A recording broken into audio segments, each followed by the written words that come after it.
Welcome students to Keshav Batra conceptual accountancy classes.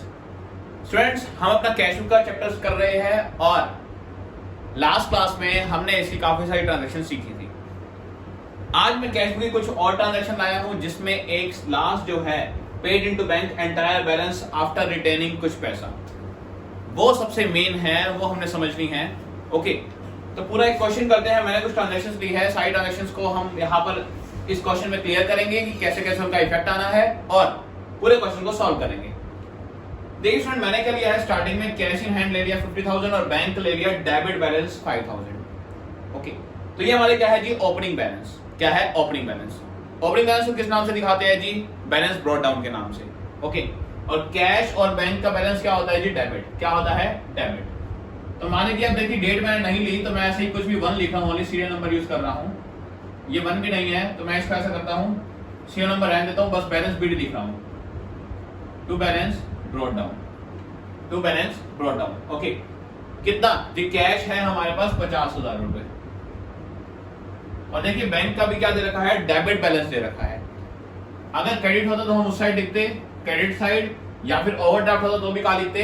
Credit side. Okay, यहां आता by balance BD के नाम से यहां पर, लेकिन अभी क्या है, डेबिट बैलेंस है तो हमने कहा लिख दिया, डेबिट साइड लिख दिया। ओके, देखिए फर्स्ट ट्रांजैक्शन क्या है, पेड टू एक्स रुपीज 4,000 और पेएबल कितने थे? 4,500। मतलब जी एक्स को हमने 4,500 पे करने थे, हमने एक्स को 4,000 रुपए दिए और अपना अकाउंट सेटल कर लिया।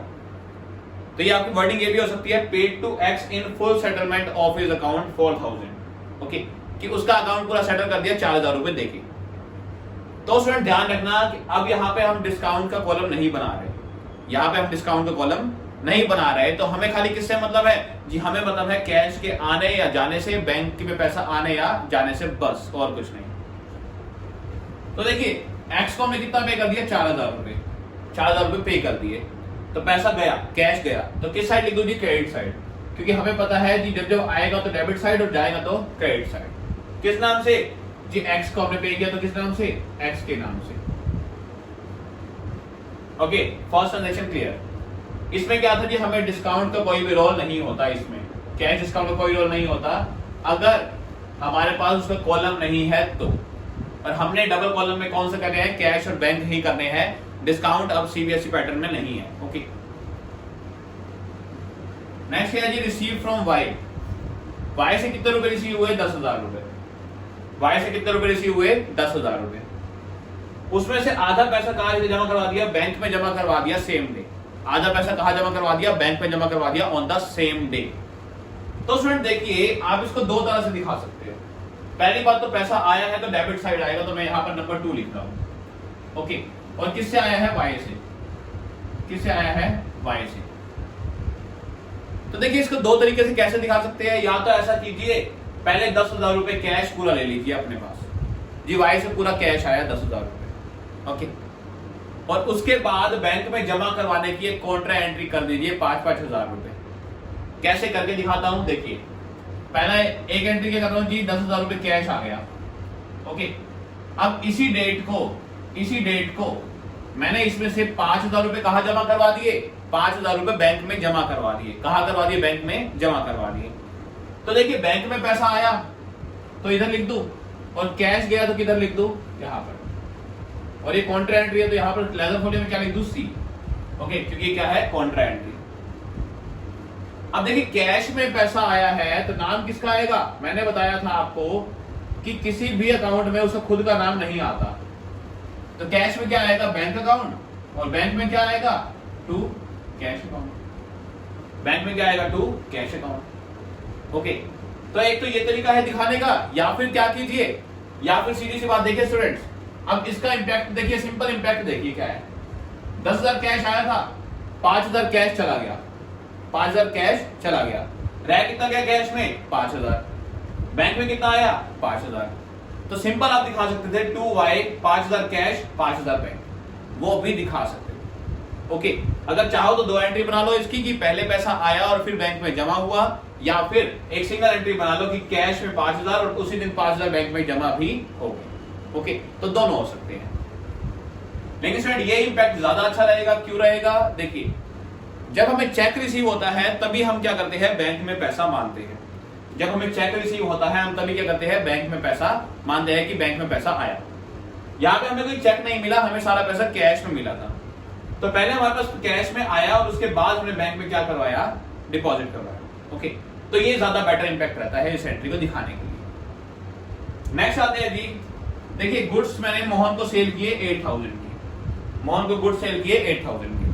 कि पहली बात ये हम बना रहे हैं कैश बुक, और ये कौन सी है जी, ये है क्रेडिट सेल। कौन सी है, क्रेडिट सेल। तो ये नहीं आएगी, लेकिन जब मोहन से कैश आ गया, नेक्स्ट एंट्री क्या है जी, मोहन से कैश रिसीव हो गया, तो इसको हम शो करेंगे। ओके, तो कैश रिसीव हो गया तो शो करेंगे यहाँ पे टू मोहन के नाम से। मोहन से कैश आया, कितना आया जी, 8000 रुपीज। ओके, तो ये भी क्लियर हो गई होगी। नेक्स्ट एंट्री क्या है जी, बैंक। बैंक का मतलब क्या होता है स्टूडेंट, बैंक का मतलब होता है कि बैंक में पैसे जमा करवाए। बैंक में पैसे जमा करवाए कितने, 5000 रुपए। अगेन स्टूडेंट देखिए, बस सिंपल वही सोचना है, बैंक में पैसे जमा करवाए। हमें इतना पता है ये कौन सी एंट्री है, कॉन्ट्रा एंट्री। कॉन्ट्रा एंट्री क्या होती है, लास्ट वीडियो में डिस्कस की थी जी हमने, पूरी बहुत अच्छे से डिस्कस की थी। क्या होता है, ऐसी एंट्री जो कैश और बैंक दोनों पे इकट्ठे इफेक्ट डाले, तो उसे क्या कहते हैं, कॉन्ट्रा एंट्री। ओके, तो बैंक में पैसे जमा करवाए 5000 रुपए, ये पैसा गया और बैंक में आ गया, कैश गया और बैंक में आ गया।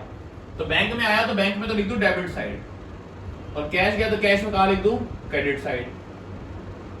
और कॉन्ट्रा एंट्री तो दोनों में क्या लिख दूं, लेजर फोलियो में सीसी। अगेन सेम बात, क्या जी, एक तो एंट्री है हमारी कौन सी, 5th। ओके, अगेन सेम बात, क्या जी, बैंक में पैसा है तो किस नाम से आएगा, कैश के नाम से। ओके, और कैश में तो किस नाम से आएगा, बैंक के नाम से। तो ये भी आई थिंक क्लियर हो गया होगी स्टूडेंट्स बहुत अच्छे से। अब आते हैं जी, बैंक से पैसे निकाले ऑफिस यूज के लिए 4000 और पर्सनल यूज के लिए 1000। तो स्टूडेंट हमें पता है अब इस एंट्री का कि जी ऑफिस यूज के लिए अगर पैसा निकाला तो एंट्री होनी है क्या, cash account debit to bank account, cash account debit to bank account. Okay, तो ये तो कैश और बैंक दोनों पे फर्क डालेगी, ऑफिस यूज वाली, तो ये कौन सी हो गई, कॉन्ट्रा एंट्री। ऑफिस वाली कौन सी हो गई, कॉन्ट्रा एंट्री। तो पहले ऑफिस वाली कर लेते हैं। देखिए बैंक से पैसा निकाला, तो बैंक से पैसा गया, बैंक से पैसा किस साइड कम होगा, क्रेडिट साइड कम होगा। और कैश आया तो डेबिट साइड कैश आएगा। सीसी लिख दीजिए कॉन्ट्रा के लिए। ओके, एंट्री है हमारी 6th। नाम जी, यहाँ पे पैसा किसमें है, बैंक में, तो किस नाम से आएगा, कैश के नाम से, क्योंकि बैंक नहीं आ सकता। और यहाँ पे क्या है, कैश में है तो किस नाम से आएगा, बैंक के नाम से। ओके, तो ये तो होगी ऑफिस यूज के लिए जब पैसा निकाला उसकी कॉन्ट्रा एंट्री। और जी पर्सनल यूज के लिए निकाले 1000 रुपए, 1000 रुपए पर्सनल यूज के लिए निकाले बैंक से। एंट्री क्या होगी जी, एंट्री होगी drawings account debit to bank account. क्या, drawings account debit to bank account. तो ध्यान रखिए स्टूडेंट्स, इसमें क्या होगा जी, इसमें ओनली क्या आएगी, बैंक से पैसा गया कितना, 1000 रुपए, तो ये कॉन्ट्रा एंट्री नहीं है, क्योंकि इसने एक तरफ ड्रॉइंग्स पे इफेक्ट डाला है और दूसरी तरफ बैंक पे। कॉन्ट्रा एंट्री क्या होगी, जो कैश और बैंक पे डाले। ओके, तो ये कॉन्ट्रा एंट्री नहीं है, तो सिंगल साइड एंट्री आएगी क्या, बाय ड्रॉइंग्स 1000 खत्म। ओके, 1000 रुपए बैंक से गए, किस वजह से गए, ड्रॉइंग्स की वजह से। नेक्स्ट आते हैं जी, bank collected interest on securities. Bank ने सिक्योरिटीज पे इंटरेस्ट कलेक्ट किया, मतलब बैंक में पैसे आए। ओके, मैंने अमाउंट नहीं ले रखा, तो अमाउंट मान लीजिए 500 रुपए है। कितने हैं, 500 रुपए। ओके, तो बैंक में पैसा आया, यहां आएगा। ओके, 500 रुपए डेबिट साइड आता है, किस नाम से, ये two interest on securities, two interest on securities. अब जी लास्ट ट्रांजैक्शन पे आते हैं, लेकिन मैं सोच रहा हूं स्टूडेंट्स एक आधी ट्रांजैक्शन और ले लूं ताकि चैप्टर का पूरा पोर्शन कवर हो जाए। ट्रांजैक्शन कैसी थी, एक तो हमने पेटी एक्सपेंसेस के लेकर पैसा निकाला, विड्रॉ फ्रॉम बैंक फॉर पेटी एक्सपेंसेस। पेटी एक्सपेंसेस क्या होते हैं स्टूडेंट्स, वो समझते हैं। देखिए पेटी एक्सपेंसेस के लिए मानो मैंने 3000 रुपए विड्रॉ किए। जी पेटी एक्सपेंसेस होते हैं छोटे मोटे खर्चे, पेटी कैश कहते हैं जिन्हें। जी कौन से होते हैं पेटी एक्सपेंस, वो सुनिए जी, स्टेशनरी का खर्चा, चाय का खर्चा, पेपर का खर्चा, पेन का खर्चा, जो छोटे मोटे खर्चे होते हैं एक फॉर्म में, उसे हम कहते हैं पेटी एक्सपेंसेस। ओके, उनके लिए मैंने क्या किया, बैंक से 3000 रुपए निकाले। कितने निकाले? 3000 रुपए। तो बैंक से पैसा गया 3000 रुपए। और स्टूडेंट ध्यान रखना यह भी हमारी कॉन्ट्रा एंट्री नहीं है। अगर आप पेटी एक्सपेंसेस के लिए पैसा निकालते हो तो वो हमारी कॉन्ट्रा एंट्री नहीं है, ध्यान रखना। ओके, क्योंकि ये पेटी एक्सपेंसेस पे इफेक्ट डालेगी। किस नाम से आएगा जी? बाय पेटी एक्सपेंसेस, बाय पेटी एक्सपेंसेस। ओके, तो एक मुझे ये एंट्री बतानी थी और देखिए जी और कोई एंट्री है ऐसी बताने वाली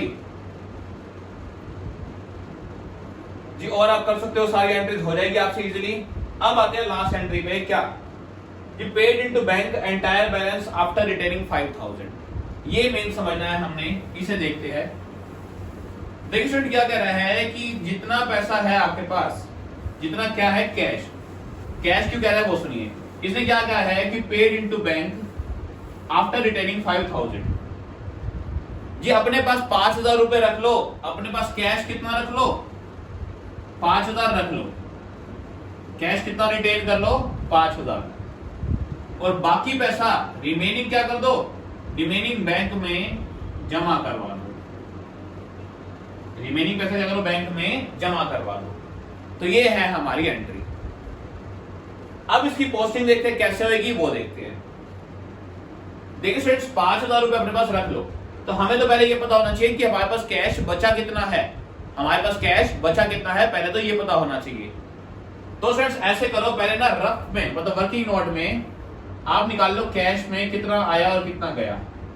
कैश कितना आया और कितना गया, ताकि ये पता लग जाए कि कैश कितना रह गया है लास्ट में। ओके, देखिए कैश जो आया है वो डेबिट साइड है, ऐड करते हैं 50, 60 और ये कितना हो गया? 72,000 आया है। 72,000 कौन सा है? डेबिट साइड मतलब प्लस वाला। गया कितना है जी? गया है 14,000। कितना? 14,000। तो देखिए कैश कितना बच गया? 58,000। कितना बच गया? 58,000। ओके, कह रहे जी 5000 रुपए अपने पास रखो, बाकी बैंक में जमा करवा दो। तो ऐसा करो जी 5000 रुपए रख लो,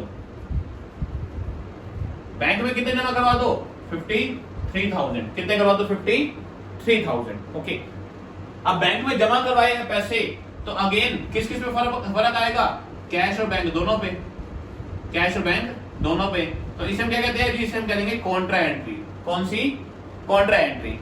कितने की करनी पड़ेगी जी? 53,000 की कॉन्ट्रा एंट्री करनी पड़ेगी। तो स्टूडेंट क्वेश्चन खत्म करने से पहले हमें ध्यान रखना ये एंट्री कंप्लीट करनी पड़ेगी। ओके, तो मैंने क्या करना है कि रफ में निकाल लेना है कि कैश मेरे पास कितना बचा, और उसमें से ऐसा करो 53,000 कहां जमा करवा दो? बैंक में। कहां जमा करवा दो? बैंक में। अगेन देखिए स्टूडेंट्स, कॉन्ट्रा एंट्री होगी। ओके, कॉन्ट्रा एंट्री लिख दिए सी। बैंक में पैसे आए कितने? 53,000 और कैश गया कितना? 53,000। इतना क्लियर हो गया? ओके, अब क्या रह गया जी? बस खत्म क्वेश्चन। अब रह गया क्लोजिंग बैलेंस निकालना, वो निकालते हैं। देखिए जी हमें इतना पता है कैश तो बचेगा 5000 रुपए। कैसे बचेगा जी? 58,000 बचा था, 53 तो बैंक में जमा करवा दिया, तो कैश का तो हम सिंपल लिख सकते हैं कितना जी? 5,000 बचेगा। कितना बचेगा? 5,000 रुपीज। ओके, तो मैं इसको 10th एंट्री मान रहा हूं। देखिए करके देख लीजिए, 72 ये रहा, 72 में से 14 गए तो कितना बचा? 58, और 58 में से 53 गए कितना रह गया? 5,000। ओके, किस नाम से आ जाएगा जी? आ जाएगा बाय बैलेंस सीडी के नाम से, बाय बैलेंस सीडी। ओके, 5,000। अच्छा, पिछले वाले का हम नाम लिखना भूल गए। देखिए कैश पे अमाउंट है तो क्या? बाय बैंक, और बैंक में अमाउंट है तो क्या? टू कैश, क्योंकि उसका नाम नहीं आता हमें पता है। अब जी बैंक का निकालते हैं क्लोजिंग। देखिए ऐड कीजिए 53 और ये 15 कितना हो गया? 68,500 तो इस साइड आ गया। 68,500 में से कितने गए जी? उस साइड है 8,000, तो कैश कितना बच गया बैंक का? सॉरी 60,500। कितना? 60,500। ओके, एंड नीचे हम क्या कर देंगे? अकाउंट्स क्लोज कर देंगे। क्या कर देंगे? अकाउंट्स क्लोज कर देंगे टोटल करके। ओके, तो फ्रेंड ये थी हमारी ये एंट्री कि हम कैसे करेंगे कि paid into bank entire balance after retaining. जितना भी क्या रखा है, जितना भी क्या रखा है उतना कैश अपने पास रख लो, बाकी बैंक में जमा करवा दो कॉन्ट्रा एंट्री के साथ। ओके, तो स्टूडेंट आई थिंक क्वेश्चन अच्छे से क्लियर हो गया होगा आपको। आज के लिए इतना ही, मिलते हैं नेक्स्ट क्लास में जिसमें हम डिस्कस करने वाले हैं पेटी कैश बुक। ओके, तो स्टूडेंट्स आज के लिए इतना ही। टिल देन वीडियो को लाइक करना अगर पसंद आए तो, और चैनल को सब्सक्राइब करना मत भूलना। मिलते हैं नेक्स्ट क्लास में।